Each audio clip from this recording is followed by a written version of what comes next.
mundo bastante alejado de lo que sería el económico. Vengo del mundo del electromagnetismo y del modelado físico, de la electrónica, etcétera, ¿vale? Y cuando me planteé hacer un máster estuve buscando bastante sobre máster de este estilo, del Data Science, por el tema del modelado, que era muy importante y me interesaba mucho para mi carrera profesional. Entonces contacté con varios profesores del máster y la verdad es que todos me atendieron de una manera súper accesible. Me ayudaron mucho, me explicaron que se estudiaba en el máster, me explicaron que había dos partes, por así decirlo, uno de una base teórica muy fuerte y luego uno de especialización más enfocado en economía y esta temática. En la parte de la base teórica me explicaron que era muy importante para ellos y que se salía muy bien preparado. Estuve buscando bastante información y vi que realmente, comparado con otros máster, sí que se metía bastante en todo lo que sería la especialización, la parte de estadística, la parte de entender los modelos, no solamente hacerlos, sino también entender lo que estás haciendo. Entonces me decidí principalmente por eso. Luego la parte de aplicación lo vi como una manera de ampliar horizontes, de decir, bueno, en algún momento seguramente me servirá en mi vida laboral, ¿vale? Al final la economía es una directriz que tocamos todo el mundo, vengas del ámbito que vengas, al final es muy importante el tema de costes. Si vas a producción, ni te digo. Entonces, en ese ámbito, encima, ya lleva mucho tiempo aplicándose esta tecnología del Big Data. Entonces, me pareció muy importante porque era un área donde ya la aplicación ya estaba madura y, por lo tanto, podía aplicar todo lo que conociese o aprendiese de economía, luego aplicarlo a otros ámbitos como pueden ser más el de producción o más el de diseño de sistemas.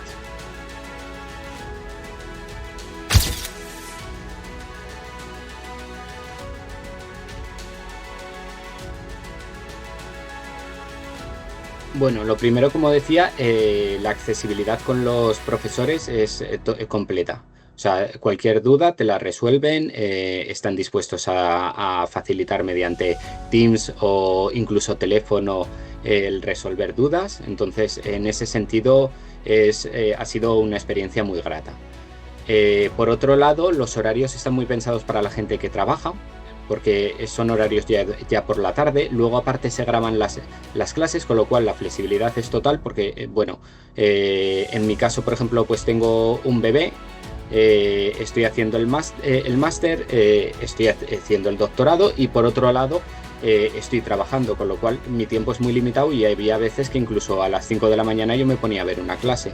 Entonces, en ese sentido, yo creo que se puede llevar perfectamente el máster, ¿vale? Encima, la parte muy positiva del máster, que también me llamó mucho la atención, fue la de formación permanente. ¿Qué quiere decir esto? Que tú puedes ir organizándote y cogiéndote asignaturas de manera un poco a tu ritmo. Entonces, en mi caso, por ejemplo, yo me lo he planteado en 2 años cursar todas las asignaturas y en un tercer año el trabajo fin de máster, de tal manera que lo puedo ir compaginando sin ningún problema con otras obligaciones.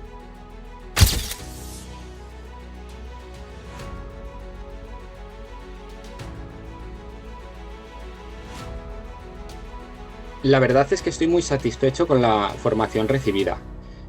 Como hemos dicho antes, al final tiene una base teórica bastante completa. A nivel estadístico es muy completo, a nivel de entender lo que hacen los modelos también es muy completo, a nivel de análisis de datos también es muy completo. Entonces yo creo que es muy útil y sí que lo recomendaría, incluso para sectores que a lo mejor no sean de economía. Yo creo que es un máster que es muy interesante. Luego, como decía, el tema de la parte de economía, yo la veo como un poco accesoria. Una cosa es la parte básica, que como hemos dicho es muy profunda, y luego la parte de aplicación, que sería más la parte de economía. Primero, tiene una ventaja y es que es un ámbito donde ya se utiliza. No es como en otros, como en producción o en otros que se está empezando ahora a utilizar, sino que es algo que ya es conocido y ya se utiliza. Y luego, por otro lado, también justamente por eso tienes datasets muy completos, ¿vale? Para practicar. Sin embargo, hay en otros ámbitos, por ejemplo, pues, en mi ámbito, por ejemplo, de producción o de laboratorios, cosas así, donde se hacen testeos de placas electrónicas o de sistemas, no tienes información y nadie te la va a facilitar. Entonces, en ese sentido también te sirve como un aprendizaje que vas a aplicar luego a cualquier ámbito. Pero aquí tienes datasets muy grandes que te permiten trabajarlo de una manera abstrayéndote incluso de lo que estás haciendo, por lo cual sí, sin ningún problema yo creo que se puede aplicar a otros ámbitos y sería muy recomendable para cualquier técnico o científico.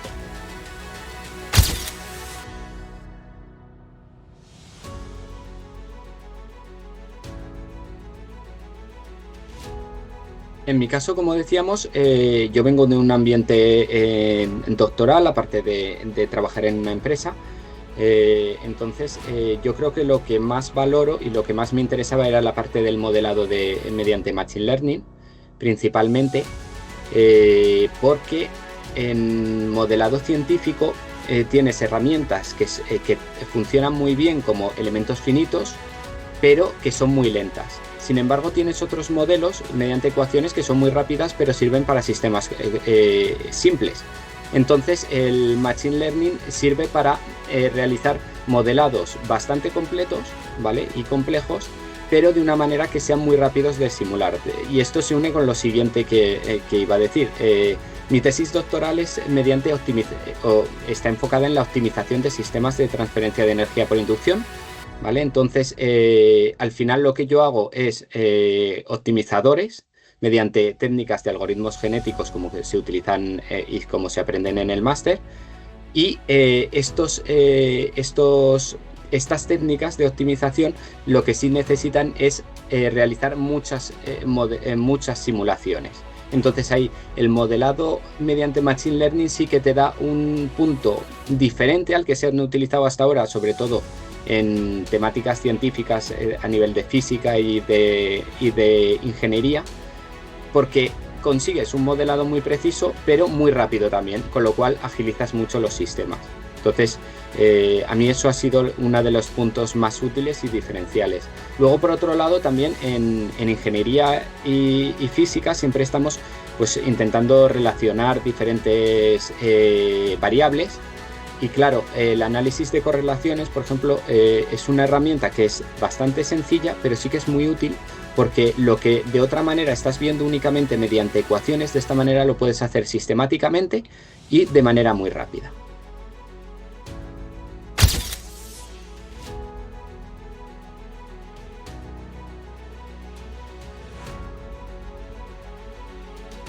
La tesis y yo en mi tesis ya la había enfocado en cuanto a la optimización de sistemas.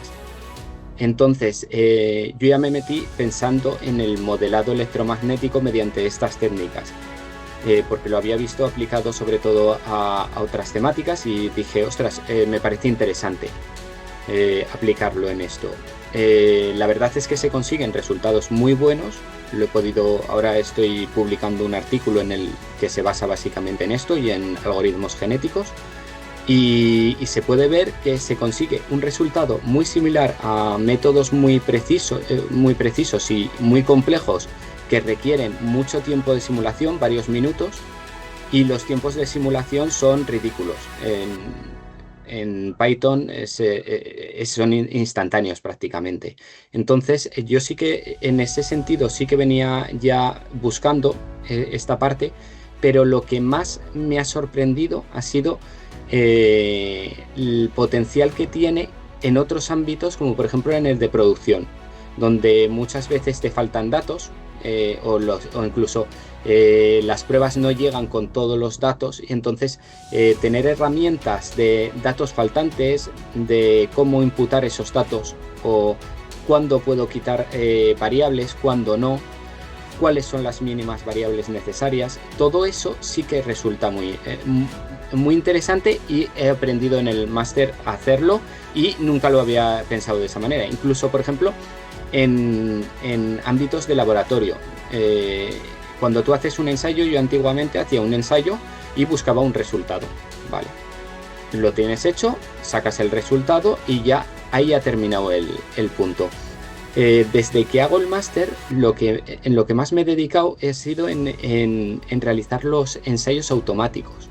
De tal manera que no hago un único ensayo, sino a lo mejor hago 1000 ensayos, saco todo el análisis estadístico de esos ensayos y me genero los datasets que antes hablábamos que en producción y demás no son muy normales tener. Pues te los generas de manera automática, sí, mediante automatización de ensayos, y de esa manera puedes tener datasets muy complejos, sacar mucha más información de lo que antes habías sacado, porque antes sacabas un valor, ahora sacas ya un valor medio, una desviación estándar, un valor máximo, un valor mínimo, cuando dos variables están relacionadas, etcétera.